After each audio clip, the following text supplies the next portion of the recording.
Hein? Lian, ce serait bien que tu prépares le four de Brigitte. Le four? Ouais. Ok. Le nettoyer et le remettre dans son plastique et on va l'emmener avec la brouette. Parce qu'elle a eu la gentillesse de nous prêter un four, tu sais Brigitte. Parce qu'on était 10 quand même sur le chantier, tu vois. Et donc, elle nous a prêté un four. Comme ça, on a pu faire de la cuisine, des bons plats d'ailleurs, avec beaucoup de légumes. Enfin, je vous raconte.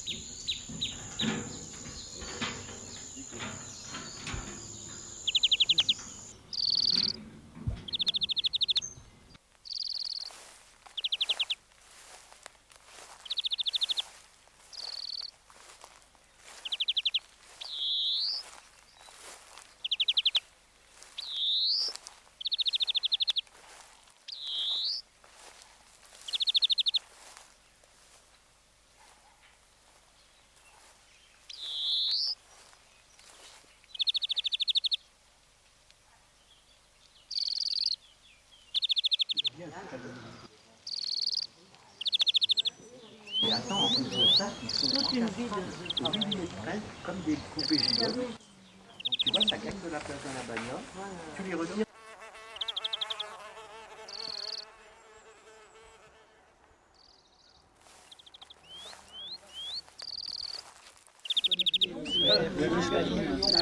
Mais tout mon soutien en tout cas, et puis sachez qu'on est honoré et très heureux de savoir qu'il y a une personne qui canalise ça. Bon, il y a trop de il y a plein d'amis. Oui, mais le réseau, le fait que voilà, moi j'ai été accueilli là. Parce que c'est fait, mais il y a beaucoup.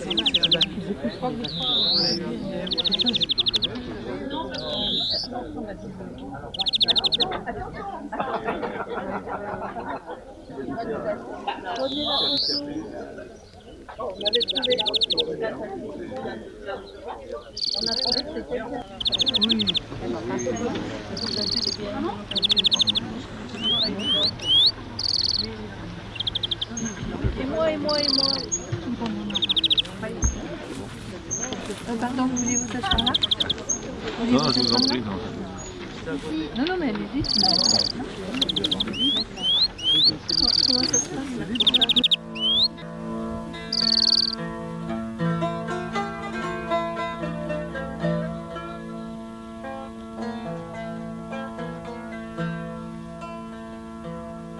Siete torres verás aquí alzadas de altas murallas rodeadas. Siete torres verás aquí alzadas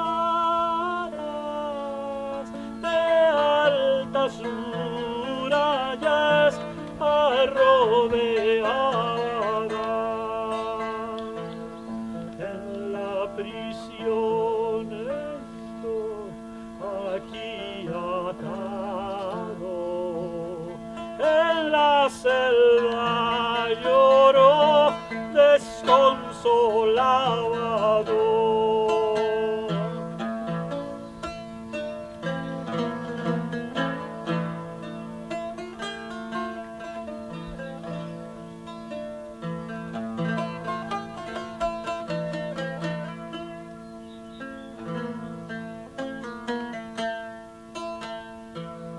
Me quitaron la luz, estoy sufriendo y la muerte rondar, niña estoy bien. Todos mucho o poco, y pero no hay hombre que piense ser loco.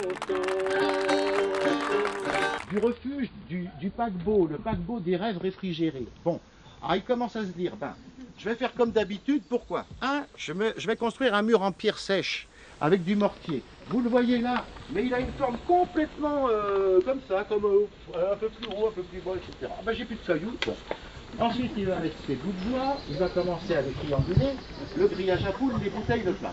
Et puis, les poutraisons, vous allez voir tout à l'heure, vous passerez par petits groupes parce que c'est pas très grand.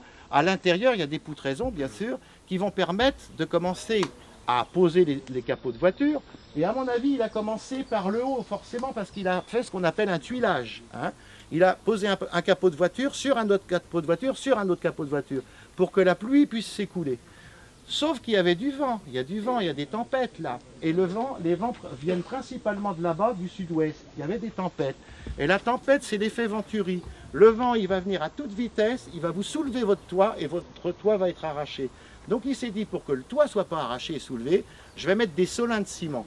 Alors le solin de ciment, là en fait, vous allez voir, c'est de la triche, mais je vais vous expliquer pourquoi.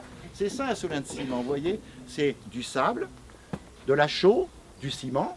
Et quand vous avez un mur comme ça et un toit comme ça, pour pas qu'il y ait de fuite, vous mettez un quart de rond, comme ça, un boudin, un quart de rond, de ciment, chaud, sable, et hop, vous faites la jonction. Et lui, ces jonctions-là, il a fait ça avec du grillage à poules, du ciment, du sable, sauf qu'il n'a pas tenu compte d'une chose, même si c'était une idée géniale parce que ça faisait du poids. Ça faisait du poids, donc les toits ne pouvaient plus s'envoler à cause des tempêtes, ça c'était bon, ça c'était réglé. Sauf qu'il a complètement oublié, enfin pas oublié, à mon avis, il devait le savoir, il a dit on verra bien plus tard. Il y aura un Gugus qui restaurera ce que je suis en train de faire, merci Chomo.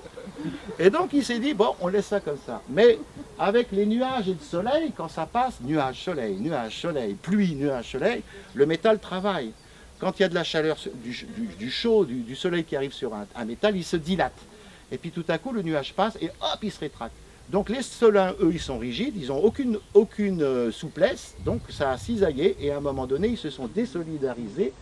Donc il y a eu des fuites d'eau. Ce qui a été épouvantable parce que forcément, là en plus c'est au nord, on est au nord, et c'est là que c'était le plus abîmé. Les poutres étaient pourries, ça commençait à s'effondrer, etc. Pour ceux et celles qui n'ont pas le vertige, vous pourrez monter quelques marches de l'escabeau, vous verrez comment nous sommes en train de restaurer là-haut. C'est-à-dire qu'en fait, nous n'avons pas pu relever le toit à son origine. Nous avons dû tricher légèrement. Il y a 15 ou 20 cm de différence. Mais ça suffit à créer une cuvette qui fait que si on laisse ça en l'état, même si on restaure entre guillemets, l'eau va stagner, va s'accumuler. Ce sera dans 10-15 ans, ce sera à refaire. Enfin, ce sera pas possible. Donc un solin, comme je t'expliquais tout à l'heure, quand tu as un mur et un toit comme ça, oula, dangereux le métier de restaurateur.